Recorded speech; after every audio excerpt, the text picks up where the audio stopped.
어둠이 내린 호텔 복도에서 몰래카메라가 포착한 장면은 믿기 어려운 광경이었습니다. 60대 중반의 가정부와 대기업 이사가 서로를 끌어안으며 방 안으로 사라지는 모습. 그들의 손길은 마치 오랜 연인처럼 자연스러웠고 주고받는 시선에는 뜨거운 열정이 담겨 있었죠. 이사님을 사랑해요. 나도 당신을 사랑해. 이런 기분은 처음이에요. 그들의 속삭임이 복도에 울려 퍼졌습니다. 하지만 더 충격적인 진실은 따로 있었죠. 과거 대학 시절 연인이었던 두 사람이 40년 만에 다시 만나 불륜을 저지른 것도 모자라 여자는 자신의 아들을 남자의 숨겨진 자식이라 속이며 수억 원을 빼내고 있었던 것입니다. 매달 수백만 원의 생활비, 고급 아파트, 외제차까지.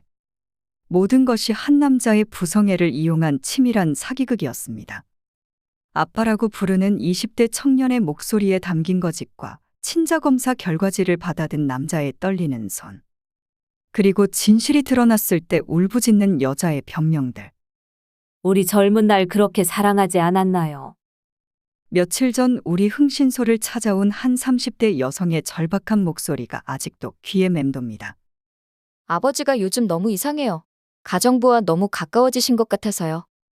비가 부슬부슬 내리던 그 목요일 오후, 흥신소 문을 열고 들어온 한 여성의 얼굴에는 깊은 걱정이 서려 있었습니다.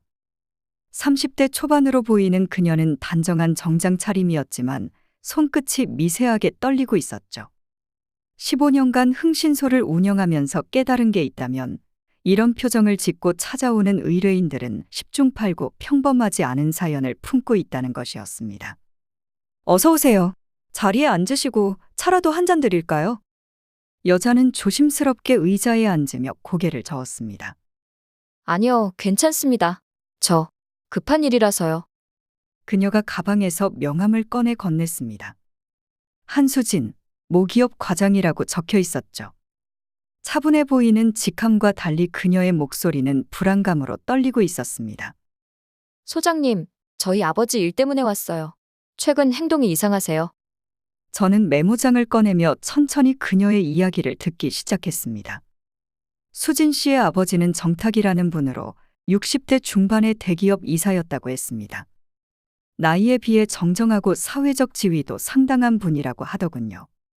구체적으로 어떤 점이 이상하신가요? 수진 씨가 깊게 한숨을 쉬었습니다. 저희 집에 영숙이라는 가정부가 있어요. 60대 중반 정도 되시는 분인데 아버지께서 최근 그분과 지나치게 가까워지신 것 같아서요. 그녀는 잠시 머뭇거리더니 계속해서 말했습니다. 처음에는 단순히 친절하게 대해주시는 건가 했어요. 나이도 비슷하시고 아버지께서 혼자 계시다 보니 말동무가 되어드리는 건가 싶었거든요. 근데 시간이 지날수록 수진 씨는 아버지가 최근 집의 가정부인 영숙과 지나치게 가까워졌다고 했습니다. 그뿐만 아니라 영숙이 자주 집으로 데려오는 성인 아들 영준과도 너무 과하게 친밀한 모습을 보인다고 했습니다.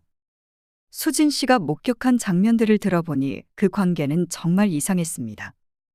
처음에는 평범해 보였습니다. 어느 저녁, 영숙이 저녁 준비를 마치고 정탁에게 말했습니다. 이사님, 저녁 드세요. 오늘은 된장찌개 끓였어요. 고마워요, 영숙 씨. 혼자 먹으면 맛없는데 같이 먹으니까 좋네요. 정탁의 목소리는 평범했지만 영숙을 바라보는 눈빛이 뭔가 다른 것 같았습니다. 제가 해드릴 수 있는 건 이것뿐인걸요. 이사님께서 잘 드셔주시니까 기분이 좋네요. 영숙이 수줍게 웃으며 밥상을 차렸습니다. 그녀의 손이 정탁의 손과 살짝 스쳤는데 둘 다 당황하지 않고 자연스러워 보였습니다. 그때 초인종이 울렸고 영준 씨가 들어왔습니다. 어머니, 저 왔어요. 영준은 정탁을 보고는 어색하게 고개만 살짝 숙였습니다. 안녕하세요. 어서 와, 영준아. 같이 밥 먹자. 정탁이 온화하게 말했지만 영준은 어색한 듯 자리에 앉았습니다. 고맙습니다. 영준은 종종 이 집에 들러서 밥을 먹고 가고는 했습니다. 어머니 영숙이 이 집에서 일하느라 아들을 신경 써줄 겨를이 없었거든요. 정탁은 영준 씨가 오면 반갑게 맞아주었습니다. 처음에 영주는 정탁에게 특별한 호칭을 쓰지 않고 대화도 최소한으로만 하는 것 같았습니다. 하지만 며칠이 지나면서 점점 분위기가 달라지는 것 같았습니다. 또 다른 날에는 이런 일도 있었습니다. 정탁과 영숙 두 사람이 거실에서 나란히 앉아 TV를 보고 있었는데 그 모습이 영락없는 부부 같았습니다. 영숙 씨, 오늘 하루도 수고 많았어요. 정탁이 영숙의 어깨를 감싸며 말했습니다. 이사님, 이러시면 안 돼요. 영숙이 쑥스러워하며 말했지만 몸을 피하지는 않았습니다. 왜 안 돼요? 우린 이제 정탁의 목소리가 낮아졌습니다. 이사님, 영숙이 정탁에게 더 가까이 기댔습니다. 이뿐만이 아니었습니다. 어느 날부터 영준 씨의 태도도 크게 바뀌기 시작했습니다. 그날은 영준 씨가 몸이 아프다며 영숙과 정탁을 찾았던 날이었습니다. 요즘 몸이 좀 안 좋아요. 계속 피곤하고요. 정탁이 걱정스러운 표정으로 영준의 이마에 손을 대었습니다. 열이 있는 것 같은데 병원에 가야겠어. 괜찮아요, 아빠. 그냥 조금 쉬면 나을 것 같아요. 순간 공기가 얼어붙었습니다. 영준 씨가 정탁을 아빠라고 불렀던 것입니다. 정탁이 잠시 당황한 듯 했지만 곧 자연스럽게 말했습니다. 안 돼, 빨리 병원 가자. 건강이 제일 중요해. 수진 씨가 하는 말을 들은 최 실장은 커피를 가져다 주며 놀란 표정을 지었습니다. 정말 친아버지 같네요. 수진 씨는 고민 끝에 어렵게 입을 열었습니다. 소장님, 어쩌면 제가 지나치게 걱정하는 걸 수도 있지만 그분 아들 영준 씨가 우리 아버지한테 아빠라고 부르는 걸 똑똑히 들었어요. 제발 이게 무슨 일인지 확실히 밝혀주세요. 저는 그녀의 절박한 표정을 보며 이 사건이 단순한 가족 불화보다 더 깊은 문제가 있을 수도 있다고 직감했습니다. 수진 씨, 혹시 아버님께 직접 물어보신 적은 있나요? 한번 물어봤어요. 수진 씨가 그때 상황을 전해주었습니다. 아버지, 영준 씨가 왜 갑자기 아버지를 아빠라고 부르나요? 처음에는 안 그랬는데. 정탁이 잠시 당황한 표정을 지었습니다. 그냥 친근하게 지내다 보니 그렇게 된 거지. 나이도 많이 차이 나고 아버지 같은 마음으로 챙겨주다 보니까. 하지만 아빠라니 너무 이상하잖아요. 영숙 씨와도 너무 가까워 보이시고. 수진아, 넌 왜 그렇게 남을 의심하니? 아무 일도 없어. 그냥 불쌍해서 도와주는 거야. 정탁의 목소리에 약간의 짜증이 섞여 있었고 정탁은 대화를 끝내려는 듯 자리에서 일어났습니다. 아버지 표정이 뭔가 어색하셨어요. 거짓말하실 때 보이시는 그런 표정이었거든요. 저는 메모를 하며 생각에 잠겼습니다. 분명히 뭔가 숨기고 있는 게 있었습니다. 알겠습니다. 수진 씨. 조사해 보겠습니다. 며칠 시간을 주시면 진실을 밝혀드리겠습니다. 수진 씨가 깊게 고개를 숙였습니다. 정말 부탁드려요, 소장님. 집안에서 이런 상황이 계속되면 저는 정말 어떻게 해야 할지 모르겠어요. 그녀가 나간 후 최 실장이 말했습니다. 이거 진짜 복잡한 사건 같은데요. 가정부랑 너무 가까워진 것도 이상하고 갑자기 아빠라고 불렀다는 것도 너무 수상해요. 그래, 뭔가 계획된 것 같은 느낌이 드는데 내일부터 바로 조사 시작하자. 다음 날 아침 일찍부터 저와 최 실장은 본격적인 조사에 착수했습니다. 어젯밤 수진 씨의 이야기를 들으면서 이 사건이 단순한 가족 문제가 아닐 수도 있다는 직감이 들었거든요. 15년간 흥신소를 운영하면서 쌓인 경험으로 봤을 때 이런 복잡한 인간관계 뒤에는 반드시 숨겨진 진실이 있었습니다. 최 실장, 오늘부터 정탁 씨 동선을 철저히 파악해야 해. 나는 집 주변을 중심으로 영숙 씨 행동을 관찰할 테니 너는 정탁 씨 출퇴근 동선을 따라붙어. 네, 소장님. 우리는 각자 맡은 역할에 따라 조사를 시작했습니다. 정탁 씨는 대기업 이사라는 높은 직책을 가지고 있어서 규칙적인 생활 패턴을 보일 거라고 예상했습니다. 하지만 며칠간 관찰해보니 뭔가 이상한 점들이 발견되기 시작했어요. 첫째 날, 정탁 씨는 평범하게 오전 8시에 출근해서 오후 6시에 퇴근했습니다. 하지만 집에 곧장 들어가지 않고 근처 편의점에서 뭔가를 사더군요. 꽃다발과 작은 선물 상자 같은 것들이었습니다. 혼자 사는 남자가 왜 꽃을 사지? 둘째 날도 비슷했습니다. 퇴근 후 백화점에 들러 여성용 액세서리를 구매하는 모습이 포착되었어요. 뭔가 수상하네. 수진 씨 말대로 정말 이상한 행동이야. 셋째 날 드디어 결정적인 순간이 왔습니다. 며칠이 지나지 않아 최 실장에게서 다급한 연락이 왔습니다. 소장님, 정탁 씨가 회사에서 나와 도심의 한 호텔로 향했습니다. 그리고 곧이어 가정부 영숙 씨가 그 호텔로 들어갔어요. 순간 온몸에 전율이 흘렀습니다. 이건 단순한 우연이 아니었어요. 지금 어디 있어? 강남에 있는 퍼스트 호텔 앞이에요. 정탁 씨가 먼저 들어갔고 10분 후에 영숙 씨가 왔습니다. 알겠어. 내가 지금 갈게. 저는 급히 호텔로 향했습니다. 가는 동안 머릿속이 복잡했어요. 60대 중반의 가정부와 고용주가 호텔에서 만난다. 이건 명백히 불륜의 증거 같았습니다. 저는 긴장된 마음으로 호텔 앞으로 향했습니다. 두 사람은 호텔에서 약 2시간 동안 은밀히 만났습니다. 우리는 복도에서 몰래 그들의 대화를 엿들을 수 있었어요. 호텔 방에서 들려오는 대화가 심상치 않았습니다. 이사님, 이렇게 만나도 괜찮을까요? 혹시 누가 알까봐 걱정돼요. 영숙 씨의 목소리에는 설렘과 불안이 동시에 묻어 있었습니다. 괜찮아요, 영숙 씨. 아무도 모르는 곳이니까 우리만의 시간을 가져봐요. 정탁 씨의 목소리는 평소보다 훨씬 부드럽고 애정어린 톤이었습니다. 이사님, 저 같은 사람이 이사님과 이런 관계를 가져도 되는 건가요? 무슨 소리예요? 당신은 정말 소중한 사람이에요. 소중한 사람이라니. 영숙 씨의 목소리가 떨렸습니다. 네, 당신을 처음 봤을 때부터 뭔가 특별하다고 생각했어요.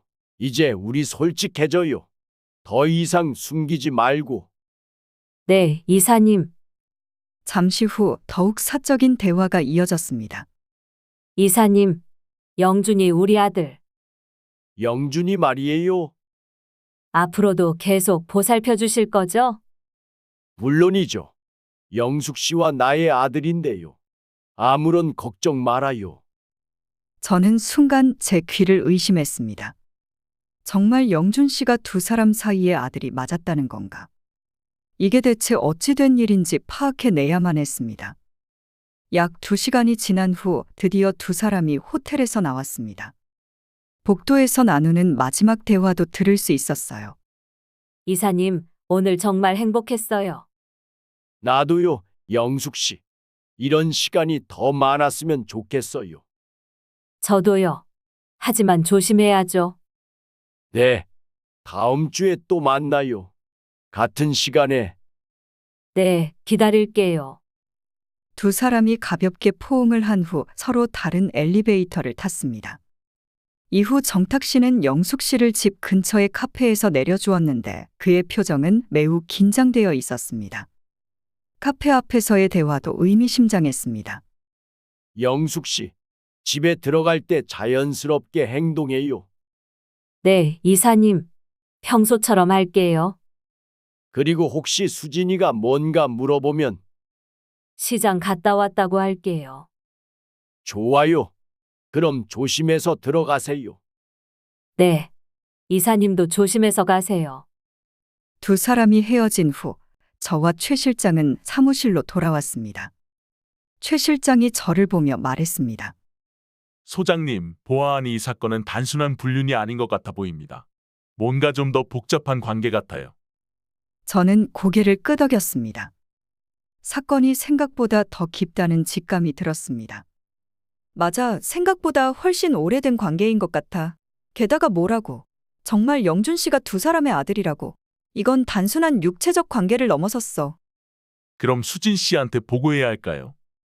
아직은 안 돼. 좀 더 확실한 증거가 필요해.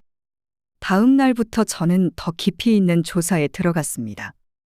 정탁 씨와 영숙 씨의 분류는 확실했지만 여전히 의문점들이 많았어요. 특히 영준 씨가 정탁 씨를 아빠라고 불렀다는 것이 계속 신경 쓰였습니다. 단순한 불륜 관계라면 설명이 안 되는 부분이었거든요. 최 실장, 이번에는 정탁 씨의 금융거래 내역을 더욱 철저히 조사해봐. 뭔가 숨겨진 게 있을 것 같아. 금융거래 내역이요? 최근 몇 개월간 계좌 이체 기록, 현금 인출 내역, 그리고 혹시 모르니까 회사 자금 관련된 것도 알아봐. 최 실장이 고개를 끄덕였습니다. 네, 소장님. 그런데 회사 자금은 어떻게 조사하죠? 우리한테 연락처 있는 은행 직원한테 부탁해봐. 조심스럽게. 며칠이 지났습니다. 저는 계속해서 정탁 씨와 영숙 씨의 동선을 관찰했지만 호텔에서 만난 이후로는 특별한 움직임이 없었어요. 아마도 조심하고 있는 것 같았습니다. 그런데 나흘째 되는 날, 최 실장이 흥신소로 돌아와 보고서를 내밀었습니다. 그의 표정이 심각해 보였어요. 소장님, 충격적인 사실이 있습니다. 뭔데? 정탁 씨가 회사 자금을 매달 수백만 원씩 개인 계좌로 빼돌려서 영숙 씨 계좌로 보내고 있었습니다. 순간 저는 할 말을 잃었습니다. 정말이야? 네, 이거 보세요. 최 실장이 펼쳐 보인 자료를 보고 저는 충격을 감출 수 없었습니다. 지난 수개월간 정탁 씨는 매달 500만 원에서 800만 원씩 영숙 씨 계좌로 이체하고 있었어요. 그것도 회사 자금을 개인 계좌로 빼돌린 후에 말이죠. 이건 단순한 내연 관계로는 설명할 수 없는 큰 금액이야. 맞아요. 그리고 더 놀라운 건 영숙 씨가 이 돈을 받자마자 바로 다른 계좌로 이체하고 있어요. 다른 계좌? 네, 한영준이라는 이름으로 된 계좌예요. 이제 퍼즐 조각들이 맞춰지기 시작했습니다. 영준 씨가 정탁 씨를 아빠라고 부르는 이유, 그리고 영숙 씨가 받은 거액의 돈이 영준에게 흘러가는 것까지. 이거 완전히 계획된 사기 같은데. 저도 그렇게 생각해요, 소장님. 저는 곧바로 이 내용을 의뢰인 수진 씨에게 전달하기로 했습니다. 이건 단순한 불륜을 넘어선 문제였거든요. 다음 날 오후 수진 씨가 사무실을 찾아왔습니다. 소장님, 무슨 급한 일이라고 하셨어요? 저는 준비해둔 자료를 그녀 앞에 펼쳐 보였습니다. 수진 씨, 아버님 관련해서 충격적인 사실을 발견했습니다. 충격적인 사실이요? 네, 아버님이 회사 자금을 빼돌려서 영숙 씨에게 송금하고 있었어요. 수진 씨의 얼굴이 하얗게 변했습니다. 정말이세요? 믿기 힘들어요. 이 자료를 보세요. 지난 수개월간 매달 수백만 원씩 이체한 기록이 있어요. 수진 씨가 서류를 들여다보더니 손이 떨리기 시작했습니다. 이런, 아버지가 정말 이런 일을. 죄송하지만 사실입니다. 그리고 영숙 씨는 이 돈을 영준 씨에게 다시 보내고 있어요.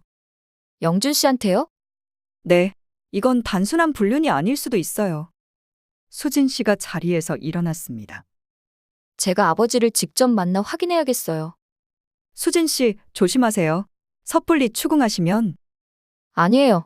이 정도면 직접 물어볼 수밖에 없어요. 그녀는 아버지를 찾아가 직접 사실을 확인했습니다.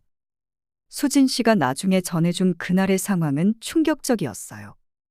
수진이 집에 들어서자 정탁 씨가 거실에서 TV를 보고 있었습니다. 아빠, 잠깐 이야기할 게 있어요. 무슨 이야기? 수진이 흥신소에서 받은 자료를 꺼내며 떨리는 목소리로 말했습니다. 아빠, 도대체 왜 이런 일을 벌이신 거예요? 그 여자가 누구길래 회사 돈까지. 정말 이해할 수 없어요. 정탁 씨가 서류를 보더니 당황한 표정으로 고개를 돌렸습니다.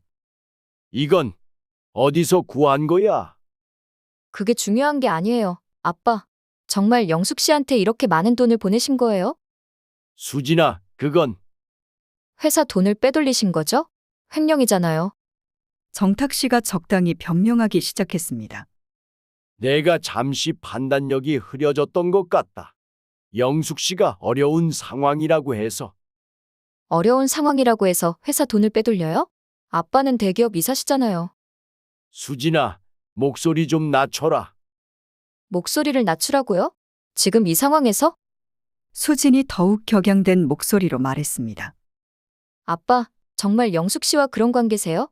불륜이에요? 정탁 씨가 잠시 말을 못하더니 중얼거렸습니다. 그건 복잡한 문제야. 복잡한 문제라니요? 예스냐 노냐만 대답해 주세요. 수진아, 네가 걱정하는 일은 벌어지지 않았으니 그만하자. 걱정하는 일이 벌어지지 않았다고요? 지금 벌어지고 있잖아요. 영숙 씨는 바로 해고할 테니 더 이상 문제될 일 없어.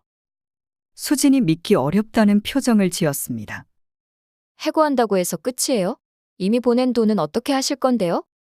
그건 천천히 해결하지. 천천히 해결한다고요? 아빠, 이거 범죄예요. 횡령죄라고요. 정탁 씨가 점점 초조해지는 모습을 보였습니다. 수진아, 일단 진정해라. 내가 알아서 처리할 테니까. 알아서 처리한다고요? 아빠 혼자 처리할 수 있는 문제가 아니에요. 영숙 씨한테는 더 이상 연락하지 않을 거야. 약속한다. 정말이에요? 그래. 그러니까 이 일은 여기서 끝내자. 정탁 씨는 그날 바로 영숙 씨를 해고했습니다. 수진 씨가 전해준 바로는 정탁 씨가 영숙 씨에게 전화를 걸어서 짧게 말했다고 해요. 영숙 씨, 죄송하지만 오늘부로 일을 그만두셔야겠어요. 갑자기 왜요, 이사님? 개인적인 사정이 생겨서 한 달치 급여는 따로 드릴게요. 이사님, 미안해요. 이게 최선인 것 같아요. 그렇게 사건이 마무리된 듯 보였습니다. 수진 씨도 안도의 표정을 지었고 저 역시 일단 해결된 건가 싶었어요. 하지만 한 달쯤 지난 어느 날 수진 씨가 다시 흥신소를 찾아왔습니다. 그녀의 표정은 이전보다 더 어두웠어요. 소장님, 문제가 다시 생겼어요. 무슨 문제요? 아버지가 영숙 씨를 아직도 따로 만나고 있는 것 같아요. 저는 놀라며 물었습니다. 정말이요? 해고했다고 하지 않았나요? 네, 분명히 해고했어요. 하지만 수진 씨가 한숨을 쉬며 말했습니다. 아버지 행동이 여전히 이상해요. 자꾸 외출하시고 전화 통화도 몰래 하시고 구체적으로 어떤 행동이요? 어제도 저녁 늦게 나가셨다가 밤늦게 들어오셨어요. 어디 갔냐고 물어봤더니 그냥 친구 만났다고 하시는데 표정이 어색하더라고요. 그럼 아직 관계가 끝나지 않은 건가요? 그런 것 같아요. 그리고 수진 씨가 잠시 망설이더니 말했습니다. 며칠 전에 아버지 휴대폰을 잠깐 봤는데 모르는 번호로 계속 문자가 와요. 어떤 내용인가요? 자세히는 못 봤지만 보고 싶어요. 언제 만날까요? 이런 내용이었어요. 이건 명백히 계속해서 연락하고 있다는 증거였습니다. 소장님, 아직 끝난 게 아닌 것 같아요. 제발 다시 한번 조사해 주세요. 수진 씨의 절박한 표정을 보며 저는 고개를 끄덕였습니다. 알겠습니다. 즉시 재조사에 착수하겠어요. 그녀가 나간 후 최 실장이 말했습니다. 역시 그냥 끝날 일이 아니었네요. 그러게, 그렇게 쉽게 정리될 리가 없지. 내일부터 영숙 씨와 영준의 과거를 철저히 파헤쳐보자. 이들이 누구인지, 어떤 목적으로 정탁 씨에게 접근했는지 알아내야 해. 네, 소장님. 다음 날부터 저는 완전히 새로운 각도에서 조사를 시작했습니다. 정탁 씨가 영숙 씨를 해고했음에도 불구하고 계속 만나고 있다는 것은 단순한 불륜 이상의 무언가가 있다는 뜻이었거든요. 특히 거액의 돈이 오갔다는 점에서 더욱 의심스러웠습니다. 최 실장, 이번에는 영숙 씨와 정탁 씨의 과거를 파헤쳐보자. 분명히 우리가 모르는 연결고리가 있을 거야. 과거요? 영숙 씨의 신원을 다시 철저하게 조사해봐. 출생 기록부터 학력, 경력, 결혼 이력까지 모든 걸 다시 확인해. 최 실장이 고개를 끄덕였습니다. 네, 소장님. 그런데 처음 조사할 때도 별다른 문제 없었던 것 같은데. 그때는 대충 봤을 거야. 이번에는 정말 세밀하게 들여다봐야 해. 며칠 동안 우리는 영숙 씨의 신원을 샅샅이 조사했습니다. 그런데 조사를 하면 할수록 뭔가 이상한 점들이 발견되기 시작했어요. 소장님, 이상한데요? 뭐가? 영숙 씨의 과거 기록이 너무 깨끗해요. 마치 누군가 일부러 지운 것 같아요. 저는 최 실장이 가져온 자료를 살펴봤습니다. 정말로 이상했어요. 보통 60대 중반의 사람이라면 학창시절 기록이나 젊은 시절의 흔적들이 있기 마련인데 영숙 씨의 기록은 너무 단편적이었습니다. 대학교 기록도 없고 젊은 시절 주소 이력도 애매하네. 네. 그리고 결혼 기록도 좀 이상해요. 남편 이름은 나와 있는데 구체적인 정보가 부족해요. 혹시 의도적으로 숨긴 건 아닐까? 그럴 수도 있겠네요. 저는 다른 방법을 생각해 봤습니다. 그럼 직접 발로 뛰어보자. 영숙 씨의 과거를 아는 사람들을 찾아서 인터뷰해 보는 거야. 어떻게 찾죠? 일단 영숙 씨가 예전에 살았던 동네부터 가보자. 오래 산 주민들이라면 뭔가 알고 있을 거야. 최 실장과 저는 영숙 씨의 과거를 아는 사람들을 찾아내 인터뷰를 시작했습니다. 처음에는 쉽지 않았어요. 대부분의 사람들이 경계심을 보였거든요. 하지만 며칠 후 드디어 결정적인 증언을 확보할 수 있었습니다. 최 실장이 영숙 씨와 같은 대학을 나왔다는 김미선이라는 여성을 찾아냈어요. 그녀는 현재 근처 동네에서 작은 카페를 운영하고 있었습니다. 최 실장은 영숙 씨의 옛 지인인 김미선 씨를 만나 이야기를 나누며 조심스럽게 물었습니다. 혹시 영숙 씨에 대해서 좀 아시나요? 영숙이요? 박영숙 말씀하시는 거죠? 김미선 씨가 반가워하며 말했습니다. 네, 맞습니다. 아, 그 친구 오랜만에 이름 들어보네요. 왜 갑자기 영숙이 얘기를? 최 실장이 적당히 둘러댔습니다. 아, 제가 대학 동창회 준비를 하고 있어서요. 혹시 영숙 씨가 어떤 분이었는지. 김미선 씨가 잠시 생각하더니 말했습니다. 영숙이는 참 예쁘고 똑똑했었죠. 젊었을 때 정말 인기가 많았어요.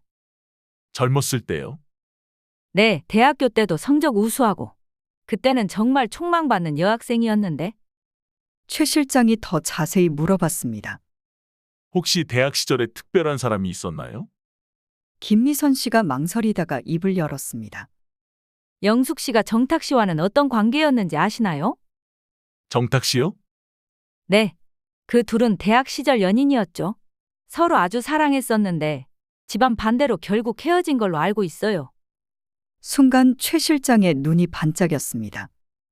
드디어 연결고리를 찾은 거였어요. 정말이요? 자세히 좀 알려주실 수 있나요? 글쎄요. 옛날 일이라 정확하지는 않지만 영숙이가 정탁이라는 남자를 정말 좋아했어요. 근데 그 남자 집안에서 반대했다고 하더라고요. 왜 반대했는지 아세요? 영숙이 집이 좀 어려웠거든요. 그때 정탁이네는 꽤 잘 사는 집이었는데 가문이 안 맞는다고 했나 봐요. 그래서 헤어진 건가요? 네, 영숙이가 정말 많이 울었어요. 그 후로 한동안 연락이 끊겼다가 나중에 다른 남자랑 결혼했다고 들었는데 이 정보는 정말 중요했습니다. 정탁 씨와 영숙 씨가 과거 연인 사이였다니 이제 모든 게 설명이 되기 시작했어요. 그럼 이제 영준 씨 문제네.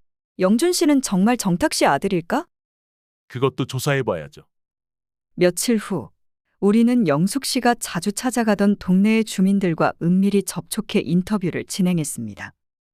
그 과정에서 중요한 정보를 얻을 수 있었습니다. 영숙 씨가 살고 있는 동네에서 20년 넘게 거주하고 있다는 장정숙 아주머니를 만났을 때였어요. 혹시 이 근처에 사는 박영숙 씨 아세요? 박영숙? 아, 영준 씨 엄마 말씀하시는 거죠? 장정숙 아주머니가 고개를 끄덕이며 말했습니다. 네, 맞습니다. 그 여자 영숙 씨 맞죠? 남편이 사기를 쳐서 감옥 갔다는 얘기를 동네 사람들이 많이 해요. 그래서 혼자 어렵게 아들을 키웠다고 하더라고요. 이 말을 듣는 순간 저는 전율이 흘렀습니다. 남편이 감옥에 갔다고요? 네. 몇 년 전에 사기 사건에 연루되어서 실형을 받았다고 들었어요. 그럼 영준 씨는? 영준이는 그 남편하고 영숙 씨 사이에서 낳은 아들이죠. 아버지가 감옥에 가서 혼자 키우느라 고생 많이 했어요. 이 정보는 충격적이었습니다. 영준 씨가 정탁 씨의 아들이 아니라는 얘기였거든요. 저는 급히 최 실장에게 지시했습니다. 최 실장, 영숙 씨의 가족 정보까지 공공기록을 통해 조회해봐. 정확한 사실을 확인해야 해. 네, 소장님. 며칠 후 최 실장이 가져온 결과는 충격적이었습니다. 소장님, 확인했어요. 영주는 감옥에 있는 남편과의 사이에서 얻은 자식이 맞아요. 정말이야? 네. 호적 등본을 확인해 보니까 영준의 아버지는 현재 사기죄로 복역 중인 이창수 씨라는 사람이에요. 이제 모든 진실이 드러났습니다. 영준 씨의 계좌로 매달 이체되는 거액의 돈에 숨겨진 진실.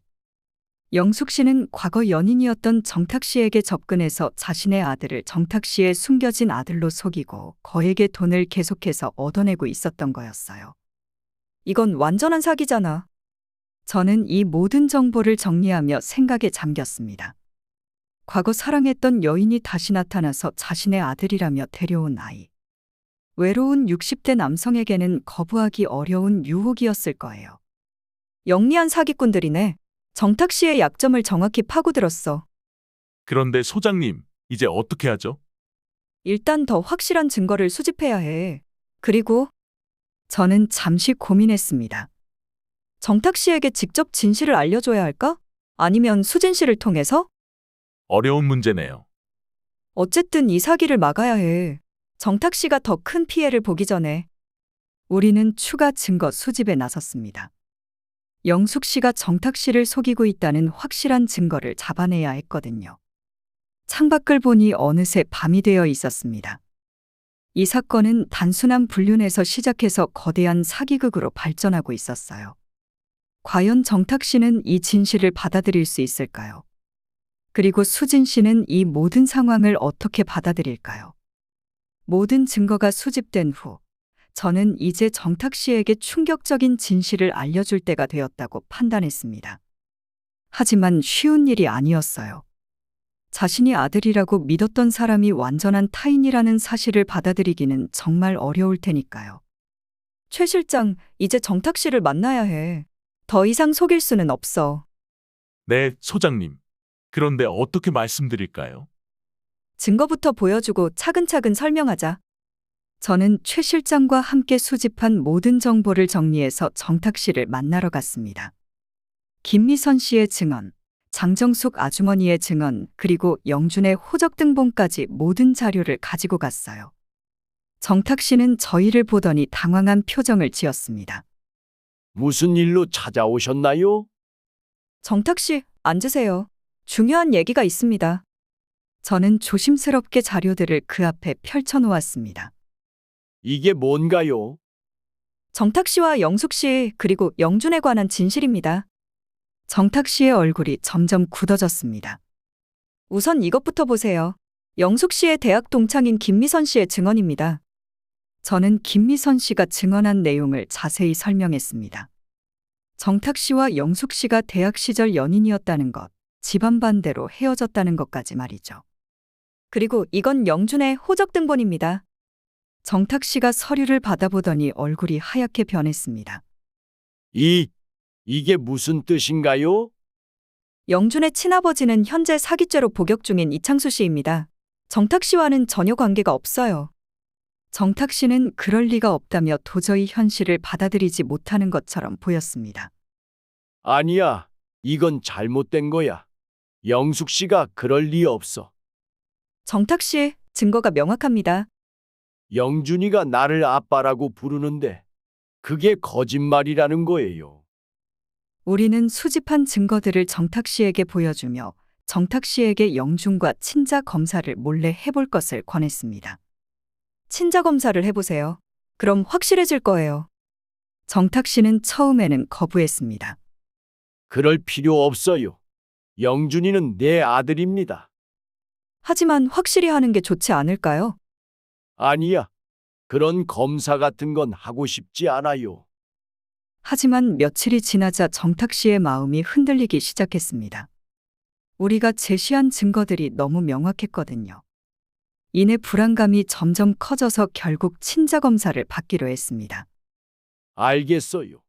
검사를 해보겠어요. 하지만 영준이한테는 말하지 마세요. 물론입니다. 며칠 후 정탁 씨는 친자 검사 결과를 들고 우리를 찾아왔습니다. 그의 얼굴은 완전히 무너져 있었어요. 그는 머리를 싸매고 고개를 떨구었습니다. 어떻게 이런 일이 내가 쏘갔던 거야? 정탁 씨의 목소리는 힘없이 떨렸습니다. 결과가 어떻게 나왔나요? 친자 관계가 아니래요. 99.9% 확실하다고. 정탁 씨가 결과지를 우리에게 보여주었습니다. 명확하게 친자관계 가능성 없음이라고 적혀 있었어요. 정탁 씨, 이제 어떻게 하실 건가요? 모르겠어요. 정말 모르겠어. 저는 정탁 씨가 충격에서 벗어날 때까지 기다려 주었습니다. 그리고 조심스럽게 말했어요. 정탁 씨, 이제 영숙 씨와 대면해야 할 것 같은데요. 대면? 네, 진실을 밝혀야죠. 정탁 씨가 한참을 고민하더니 고개를 끄덕였습니다. 알겠어요. 가봅시다. 우리는 곧 친자검사 결과지를 손에 든 채 영숙 씨를 찾아갔습니다. 영숙 씨는 집에 있었고 우리가 갑자기 찾아온 것을 보고 당황한 표정을 지었어요. 이사님, 갑자기 웬일이세요? 그리고 이분들은 영숙 씨, 할 말이 있어요. 정탁 씨가 결과지를 보여주자 영숙 씨는 크게 당황하며 변명을 시작했습니다. 정탁 씨, 이건 무슨 오해가 있어요. 다시 한번 검사해봐요. 잘못된 걸 거예요. 잘못됐다고요? 99.9% 확실하다는데 검사에 오류가 있을 수도 있잖아요. 요즘 그런 일 많다고 하던데. 의료 사고도 많고. 영숙 씨가 필사적으로 변명했지만 정탁 씨의 분노는 점점 커지고 있었습니다. 영숙 씨, 그만해요. 이미 다 밝혀졌어요. 정탁 씨, 정말 오해예요. 영준이는 정말 이사님 아들이에요. 그때 영숙 씨가 갑자기 눈물을 흘리기 시작했습니다. 정탁 씨, 저 정말 억울해요. 왜 이런 일이? 억울하다고요? 정탁 씨는 차갑게 말했습니다. 당신 때문에 회사 자금까지 빼돌려서 집도 사주고 차도 사주고 거액을 가져다 바쳤는데 이 일을 도대체 어떻게 책임질 거예요? 이때 저희는 그 정도의 거액까지 오갔다는 것에 속으로 깜짝 놀랐습니다.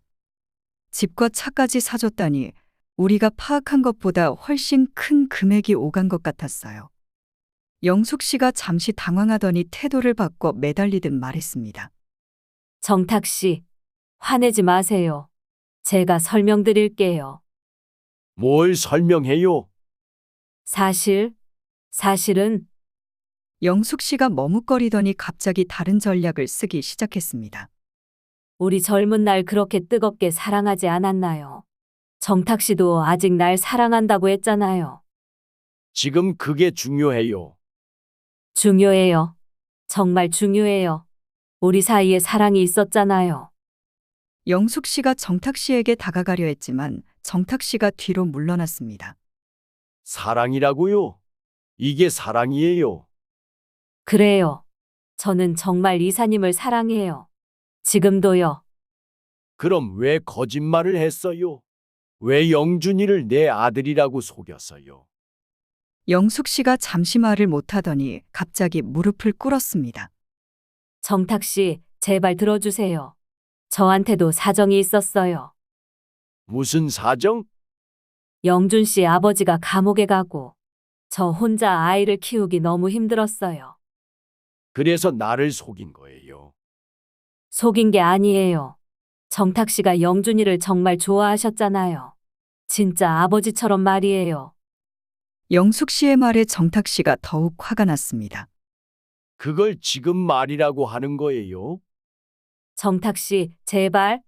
이 일은 아무에게도 말하지 않을게요. 영숙 씨의 본심이 드러나기 시작했습니다. 나와 영준이는 먼 곳으로 떠나 2번 다시 나타나지 않을게요. 그 대신 마지막으로 새로운 곳에서 정착할 비용만 도와줘요. 뭐라고? 지금 뭐라고 했어? 많이 달라는 게 아니에요. 그냥 새 출발할 수 있을 정도로만. 정탁 씨가 믿을 수 없다는 표정을 지었습니다. 지금 나한테 돈을 더 달라는 거냐? 아니에요. 그게 아니라 영준이도 생각해 주세요. 그 아이는 정말 무죄예요. 무죄라고? 그 아이도 처음부터 다 알고 있었을 텐데. 정말 몰랐어요. 영준이는 정말 정탁 씨를 아버지라고 생각했어요. 영숙 씨가 계속 변명하자 정탁 씨의 분노는 극에 달했습니다. 더는 듣기 싫어. 정탁 씨, 제발 한 번만 더 기회를. 영숙 씨가 정탁 씨의 바지춤을 잡으며 매달렸습니다. 정탁 씨, 저 정말 잘못했어요. 하지만 사랑은 진짜였어요. 그럼 왜 나를 속인 거야? 사랑한다면서 왜 이런 짓을 저질렀냐고. 정탁 씨가 소리를 지르자 영숙 씨가 더욱 절망적으로 매달렸습니다. 제발, 제발 이해해 주세요. 저도 살아야 했어요. 그러면 사기를 쳐도 되는 거냐? 정탁 씨, 진정하세요. 우리 조용히 해결해요. 조용히 해결하자고? 네. 이 일이 밖으로 알려지면 정탁 씨도 곤란하시잖아요. 회사에서 문제 삼을 수도 있고.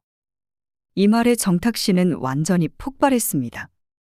너 지금 나를 협박하는 거냐? 협박이 아니에요. 서로를 위한 거죠. 서로를 위한다고? 영숙 씨가 마지막 카드를 꺼내 들었습니다. 정탁 씨, 저희가 호텔에서 만난 것도 다 기록이 있어요. 만약 이 일이 커지면 정탁 씨는 그 말에 노발대발하면서 말했습니다. 너는 대체 날 사랑하기는 했던 거냐? 더는 한 푼도 줄 수 없어. 2번 다시는 내 앞에 나타나지 마. 정탁 씨, 나가. 당장 이 집에서 나가. 그 순간 영준 씨가 집에 들어왔습니다. 어머니, 무슨 일이에요? 왜 이렇게 시끄러워? 영준 씨는 정탁 씨를 보더니 인사했습니다. 아빠, 저 왔어요. 정탁 씨가 영준을 보며 쓴웃음을 지었습니다. 아빠라니 무슨 헛소리야. 우리는 남남이야. 네? 영준 씨는 상황을 파악하지 못하고 있었어요. 영준아, 넌 내 아들이 아니야. 무슨 말씀이세요? 신자검사 결과가 나왔어. 우리는 전혀 관계없는 사이란 말이야. 영준 씨의 얼굴이 창백해졌습니다. 그럴 리가. 어머니, 이게 무슨 일이에요? 영숙 씨가 울면서 말했습니다. 영준아, 미안해. 엄마가 잘못했어. 무슨 말이에요? 너의 진짜 아버지는 따로 있어. 감옥에 계셔. 영준 씨는 충격을 받은 표정으로 주저앉았습니다. 뭐라고요?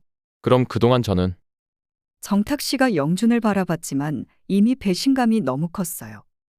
결국 그간의 증거들로 법적 대응이 이루어지게 되었습니다. 수진 씨와 정탁 씨에 의해서 영숙 씨는 사기죄로 고발되었고 수사 과정에서 여러 증거들이 드러났습니다. 영숙 씨가 정탁 씨로부터 받은 돈의 규모는 상상을 초월했어요. 매달 받은 생활비 외에도 집 한 채, 자동차 그리고 각종 명품까지 합하면 수억 원에 달했습니다. 수사 과정에서 영숙 씨의 치밀한 계획이 드러났어요. 그녀는 정탁 씨에게 가정부로 접근하기 전에 이미 그의 신상 정보를 철저히 조사해 놨습니다. 정탁 씨가 외롭게 혼자 살고 있다는 것, 회사에서 높은 지위에 있다는 것, 그리고 과거 자신과 연인이었다는 점을 모두 파악하고 있었던 거죠. 더욱 충격적인 것은 영숙 씨가 자신의 아들조차 속였다는 것이었어요. 영준 씨는 처음에는 정말 몰랐지만 몇 달 전부터 어머니 영숙 씨는 정탁 씨가 자신의 친아버지라고 말했다는 것이었습니다. 어머니가 그러시더라고요. 정탁 아저씨가 제 친아버지라고요. 그래서 한 지붕 아래서 가족처럼 지내자고 말이에요. 그래서 아빠라고 불렀던 거예요.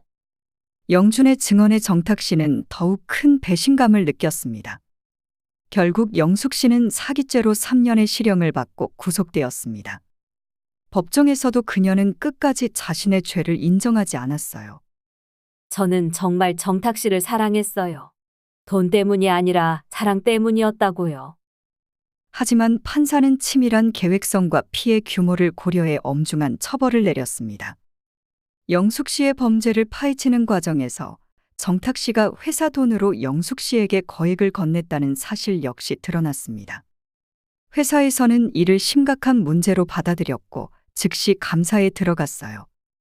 결국 정탁 씨는 회사에서 물러나게 되었습니다. 하지만 다행히 영숙 씨에게 주었던 대부분의 돈을 회수할 수 있었습니다. 적극적으로 협조한 점을 인정받아 실형은 면했지만 벌금형을 받았어요.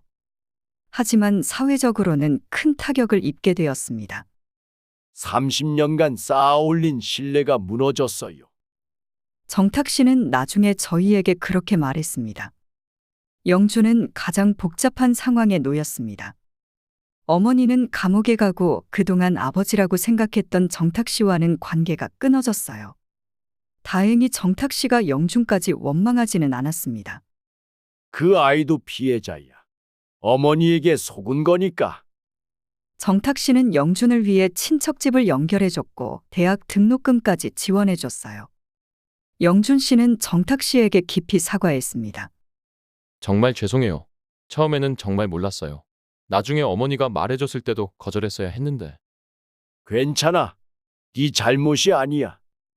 사건이 모두 정리된 지 한 달 후 수진 씨는 흥신소로 찾아와 감사의 뜻을 전달했습니다. 소장님, 덕분에 저희 집안의 큰 문제를 해결했어요. 정말 감사합니다. 수진 씨의 표정은 한결 밝아져 있었습니다. 아버지는 어떻게 지내세요? 처음에는 정말 힘들어 하셨어요. 하지만 지금은 많이 회복하셨어요. 오히려 진실을 알게 되어서 다행이라고 하시더라고요. 그나마 다행이네요. 이제 아버지 대신 제가 집안을 책임지고 이끌어가게 되었어요. 아버지도 제 결정을 지지해 주시고요. 수진 씨는 이번 일을 계기로 더욱 성숙해진 것 같았습니다. 영준 씨는 어떻게 지내나요? 가끔 안부를 물어봐요. 착한 아이더라고요. 상처를 많이 받았겠지만 열심히 살고 있어요. 그래도 다행이네요. 소장님, 이번 일로 많은 걸 깨달았어요. 가족이라는 게 얼마나 소중한지, 그리고 진실이 얼마나 중요한지 말이에요. 저는 그녀에게 미소 지으며 새로운 출발을 응원했습니다. 앞으로 좋은 일만 있을 거예요. 네, 감사합니다. 정말로. 수진 씨가 나간 후 최 실장이 말했습니다. 참 복잡한 사건이었네요. 그런데 결국은 모두에게 좋은 결과였던 것 같아요. 그러게, 진실이 밝혀져서 다행이야.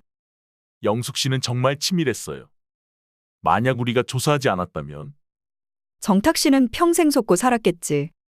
한 집안의 비극이 마무리된 것입니다. 몇 달 후 저희는 정탁 씨로부터 편지를 받았습니다. 덕분에 진실을 알게 되어 감사합니다. 처음에는 정말 힘들었지만 지금은 새로운 삶을 시작하고 있습니다.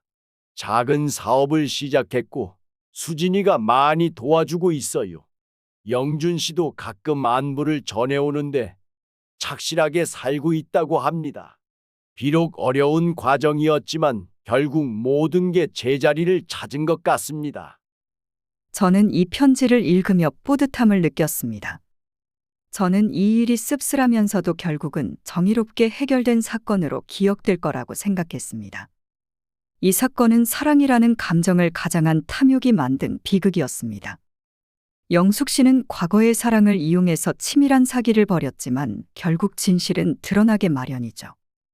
15년간 흥신소를 운영하면서 수많은 사건을 접했지만 이번만큼 복잡하고 인간적인 드라마는 없었던 것 같습니다. 사랑과 배신, 가족과 타인, 진실과 거짓이 얽혀있는 이 사건을 통해 저는 다시 한번 깨달았습니다. 진실은 때로 가족보다 더 낯설고 더 아픈 법입니다. 하지만 그 아픔을 견뎌내야 진짜 행복을 찾을 수 있는 것 같습니다. 창밖을 보니 석양이 지고 있었습니다. 오늘도 하나의 사건이 완전히 마무리되었고 내일은 또 어떤 사연을 가진 의뢰인이 찾아올까요? 사람이 사는 곳에는 언제나 비밀과 진실이 공존하기 마련입니다. 그리고 저는 그 진실을 찾아내는 일을 계속할 것입니다. 누군가의 고통을 덜어주고 진실이 드러나는 그 순간을 위해서 말이죠.